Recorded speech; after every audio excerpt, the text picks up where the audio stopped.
अब हम लोग नेक्स्ट क्वेश्चन पे चलते हैं और ये क्वेश्चन नंबर 7 है। और क्वेश्चन नंबर 7 कहता है कि चूंकि याम्योत्तर के लंबवत तल में एक नती सुई होती है, तो वो नती सुई जो होती है वो सदैव, ध्यान रखिएगा, वो सदैव जो है ऊर्ध्वाधर, सदैव जो है वो ऊर्ध्वाधर रहती है। कहने का मतलब है जब भी आप यूज करते हो चुंबकीय सुई को दिशा देखने के लिए, तो ध्यान दीजिएगा वो सदैव जो उसकी सुई जो रुकती है वो नॉर्थ और साउथ पोल के डायरेक्शन में रुकती है। यानी कि ये नॉर्थ और साउथ पोल के डायरेक्शन यही होगा, ऊर्ध्वाधर रेखा, यानी ऊर्ध्वाधर रेखा पर ही वो रुकती है, ध्यान रखिएगा।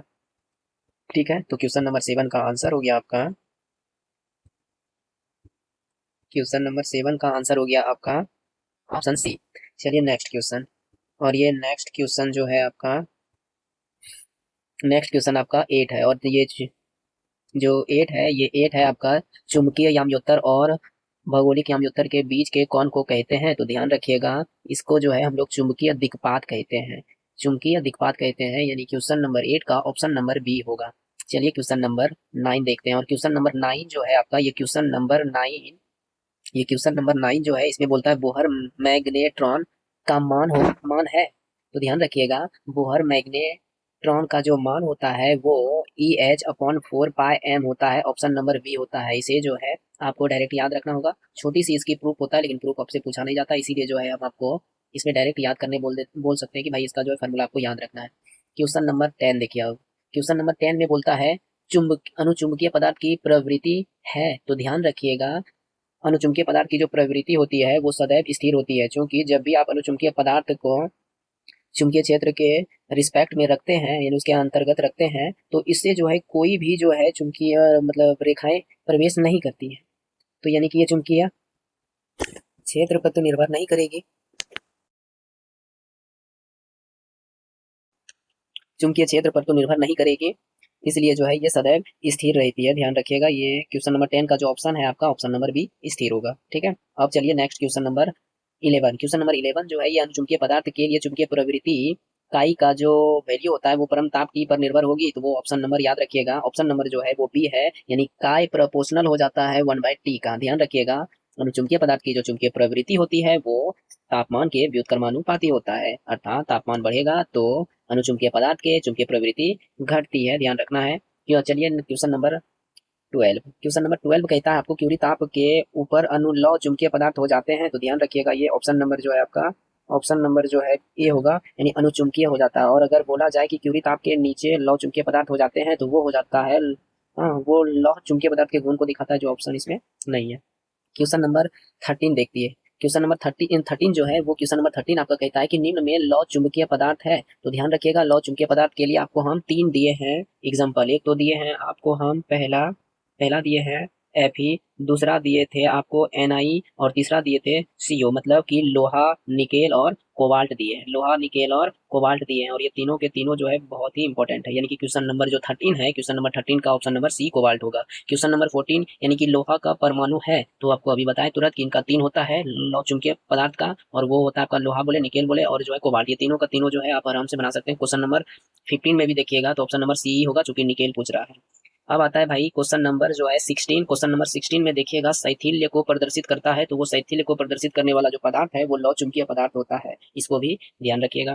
क्वेश्चन नंबर जो है 17 जो है, ये 17 को अच्छी तरह से देखिए, एक प्रबल विद्युत चुंबक बनाने के लिए कौन सी वस्तु अधिक उपयुक्त होगी। ध्यान रखिएगा, अगर प्रबल चुंबक बनाने के लिए बोला जाए तो नर्म लोहे का, यानी ऑप्शन नंबर बी होगा आपका, यानी कि क्वेश्चन नंबर 17 का ऑप्शन नंबर बी होगा।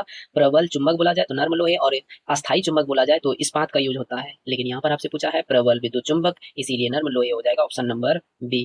ध्यान रखिएगा, क्वेश्चन नंबर 18 जो कहता है वो कह रहा है कि एक मतलब कुछ पदार्थों की चुंबकशीलता 1 से कम है, उनकी चुंबकीय प्रवृत्ति होगी। तो ध्यान रखिएगा, इनकी चुंबकीय प्रवृत्ति ऋणात्मक होगी, क्योंकि आपको पता है mu r is equal to 1 plus chi होता है। यहाँ पर अगर इसका वैल्यू 1 से कम होगा तो ये 1 इधर आके सब्ट्रैक्ट हो जाएगा, तो इसका काई का वैल्यू निगेटिव आएगा। ध्यान रखिएगा, काई का वैल्यू जो है निगेटिव आएगा, और ये ऑप्शन नंबर डी होगा क्वेश्चन नंबर 18 का। क्वेश्चन नंबर जो है 19 जो है, ये एकल ध्रुव से r दूरी पर चुंबकीय प्रेरण का मान व्युत्क्रमानुपाती होगा। तो ध्यान रखिएगा, ऑप्शन नंबर आपका जो है ऑप्शन नंबर बी हो जाएगा, क्योंकि आपको पता है कोई भी एकल चुंबक है, एकल चुंबक से जो है आप कुछ दूरी पर लेते हैं, कुछ दूरी पर अगर आप चुंबकीय प्रेरण का वैल्यू चाहते हैं जो 8 दूरी पर होता है, तो उसका वैल्यू हो जाता है k इंटू, ठीक है, के इंटू हो जाता है छोटी एम, जो ये चुंबकीय शक्ति को दिखाता है, चाहे उत्तरी शक्ति हो या फिर दक्षिणी शक्ति हो, ध्यान रखिएगा, ध्रुव शक्ति। और ये आर स्क्वायर हो जाता है, इसलिए जो है ये हो जाता है इसके व्युत्क्रमानुपाती, ध्यान रखिएगा। ऑप्शन नंबर जो है आपका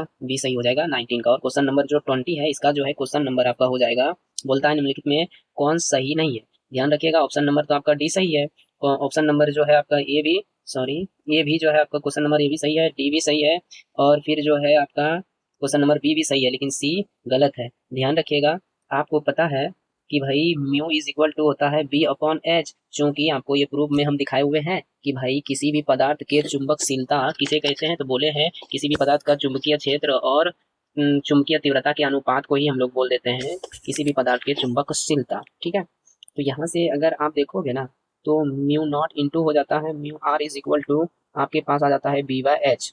म्यू आर फ्री कीजिएगा तो B by mu naught H हो जाएगा। आप अगर कीजिएगा म्यू आर को फ्री कीजिएगा तो ये म्यू नॉट इधर नीचे चला जाएगा, तो बी अपॉन कितना हो जाएगा, एच और म्यू नॉट, ठीक है, म्यू नॉट हो जाएगा। इस म्यू आर का वैल्यू आप पुट आउट कर सकते हो काई, और काई कीजिएगा तो बी अपॉन जो है एच इंटू म्यू आर हो जाएगा।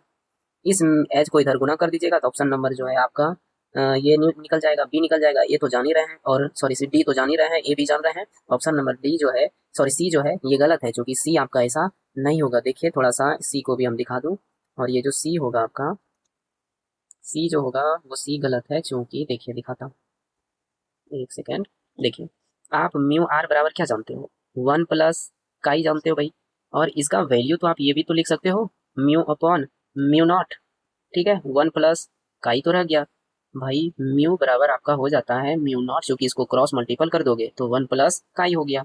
तो यहाँ तो आपका ऑप्शन नंबर सी में क्या किया है ना, mu is equal to mu naught is equal to mu into 1 plus chi कर दिया, जबकि होना चाहिए क्या था, mu is equal to mu naught into 1 plus chi, जो ऐसा नहीं है। तो ठीक है, ऑप्शन नंबर सी आपका हो जाएगा। ये था आपका क्वेश्चन जो 20 था, और ये 20 एमसीक्यू क्वेश्चन आपका कंप्लीट हुआ, और ये बहुत ही इंपॉर्टेंट है, ध्यान रखिएगा, इसको जरूर आप लोग जो है तैयार कर लीजिएगा, इसको अच्छी तरह से रीड कर लीजिएगा। चलिए